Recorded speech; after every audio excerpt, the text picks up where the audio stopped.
The suppression of dissent in Russia doesn't mean it isn't there. If you go back to February the 24th, 2022, the day that cracked the fragile shell of Russia's already suppressed civil resistance, as Putin's tanks rolled into Ukraine, another tremor hit the streets of Moscow, St. Petersburg, and dozens of cities across the Russian Federation. Protest. Within hours, thousands of citizens took to the streets, chanting "Niet vojne," no to war.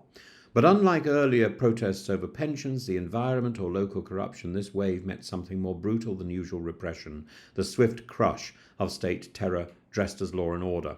Over the next year, over 19,500 Russians were arrested for anti-war demonstrations.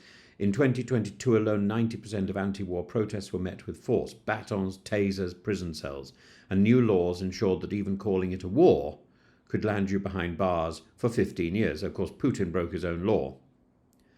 Take Maria Ponomarenko. Her crime, a telegram post about Russia's bombing of the Mariupol theatre. She now serves 6 years. Or Alexandra Stokilenko, who replaced price tags with small anti-war notes in a supermarket, 7 years.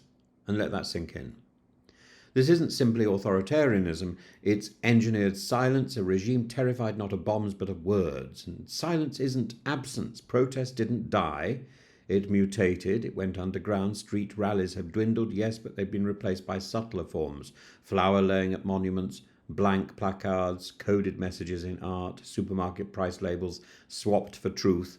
A small blue and yellow balloon on Lenin's fist is now an act of resistance.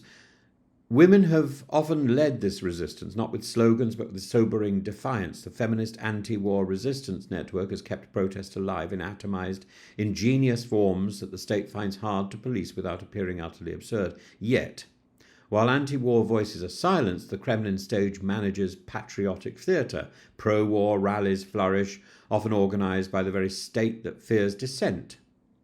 1 in 4 such events are led by the Communist Party, wrapped in faux nostalgia and war-glorifying spectacle. These gatherings are not grassroots movements, but Potemkin protests, performance pieces to reassure the regime of its own myth. And yet, interestingly, protests about other issues, environment, wages, housing, continue.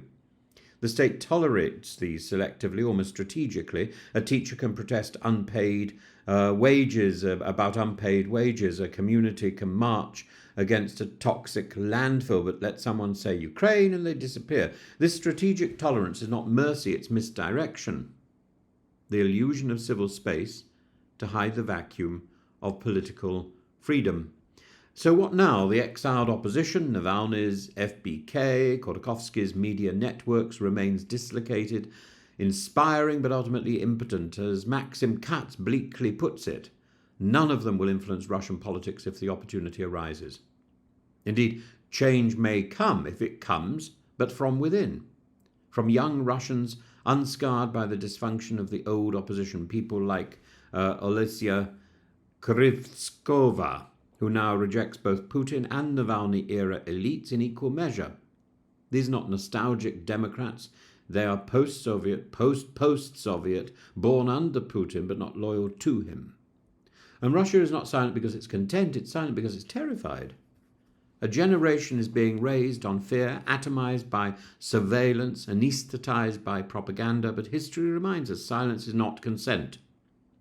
As Erika Chenoweth notes, protests are stressful when they're successful when they nudge elites to reconsider their interests. That moment, when it comes, will arrive unannounced, and when it does, it will seem like it came from nowhere. But you and I will know it started with a balloon, with a poem, with a blank placard in the snow, with changed details on supermarket checkout tags.